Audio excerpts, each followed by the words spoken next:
The snake that came into the garden was, actually, Enlil's brother, Enki. Millions of people were on this planet long before Adam even arrived.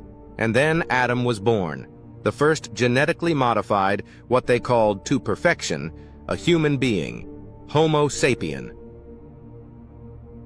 Let's talk a little bit about this pantheon that came to Earth. There are a couple of really interesting gods, lowercase g, that came here. The first one is Anu.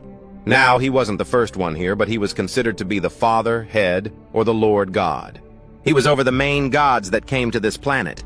His name was Anu, A-N-U, hence the name that humans gave them, the Anunnaki. Okay, Anu. So they gave still credit to Anu as the father, head of the god figure. He mostly ruled from space, or from the sky, or from heaven, as the ancient texts say. And Anu had sons. Okay, a son's sons were Enki and Enlil. These people, these three, are considered gods. They were deified by the peoples of Earth.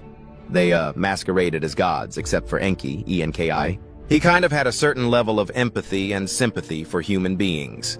He even married a human being. He had love with human beings. He had a baby by a human being. One of his, relationships resulted in a baby named Zidra, who's actually Noah in the modern-day Bible. And so that story is copied from the Epic of Gilgamesh. However, these people, were not gods. They were flesh and blood people. They weren't multidimensional people. They weren't from some other universe. These were people that walked around just like we do, but they were knowledgeable. They had advanced technology. They had wisdom beyond what we had. They knew about genetics and how to modify genetics. They knew about chemistry. They knew about alchemy. They knew about quantum physics and quantum mechanics. They understood planetary alignments. They understood navigation through stars, as left behind by some of these Sumerian tablets that depict star maps. So this is information left behind that it's not coming from Billy Carson's brain. It's coming from what they left behind as wage for us to learn from and to understand exactly what went on in the ancient past. Now, what's interesting is these two were at odds with each other. You have on the right-hand side, you have Enlil. Now, this guy was given control of Earth, even though his brother Enki, the Earth was named after him. His name is E-A, capital E, capital A space, N-K-I, Enki. Now, Eki is the name for Earth in ancient times, and Ea was the beginning of his name, so it became, over time, Earth, E-A-R-T-H, just so you can know. If you go back into the tablets, you discover this. Now, he was supposed to be ruling over Earth, but there is no real true information as to why he wasn't given the true full power as his brother, Enlil. Enlil ended up ruling and running the planet, superseding him, and he actually had to operate underneath. As far as a totem pole of power goes, he was underneath Enlil, even though he wasn't supposed to be. There's no real understanding as to why. We could never find it. Nobody's ever found it yet as to why that happened, but that's the way it happened. Now, Enki was a scientist and astrophysicist, a geneticist, and Enlil was more of a battle king, ruler, and also an engineer and architect. And Enlil, created this place called Eden in Mesopotamia, E-D-I-N. And in this Eden, it was an outdoor laboratory with this huge gate and guards, armed guards, surrounding it, as evidenced in the Apocrypha text.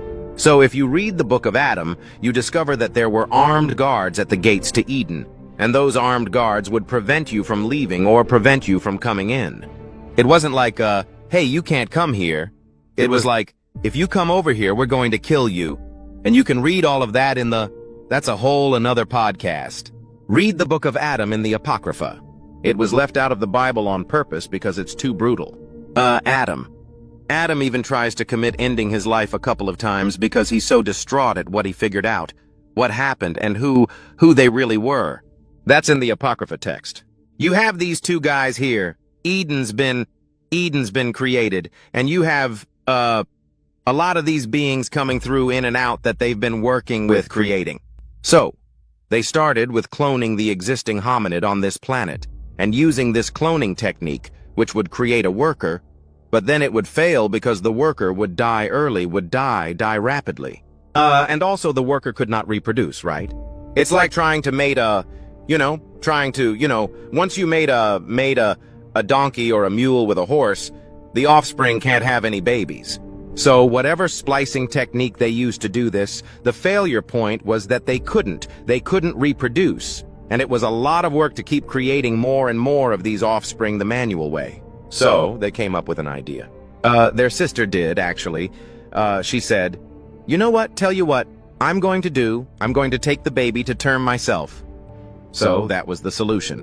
So what she did was, she took one of the hominids from the captured people that were in the Eden, right? In the laboratory.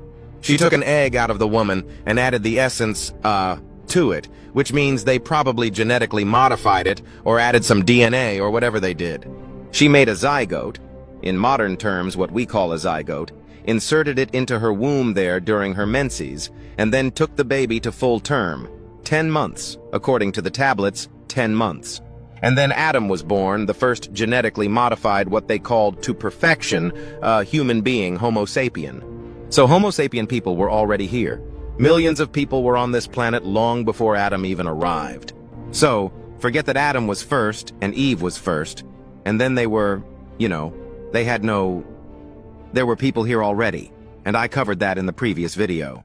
But to add credit to that, after Cain killed Abel, he told God that, which is really Enlil, that, the people out there are going to kill me. What people are out there? And he told them, "No, they won't kill you. I put a mark on you so they know you're my boy. And by the way, when you get out there, you'll find your wife." So there were people already here. Many, many, many people. Adam was just one of the very first, genetically modified to what they considered perfection. Because he can listen, he can obey, he can take command, he can handle the workload, and as well as he can reproduce. That was important to them. Okay? And so where we have the Garden of Eden situation is where Enlil comes back after some time. And while he's gone, though, before he comes back, he goes away before he comes back. Adam and Eve, how do we get Eve?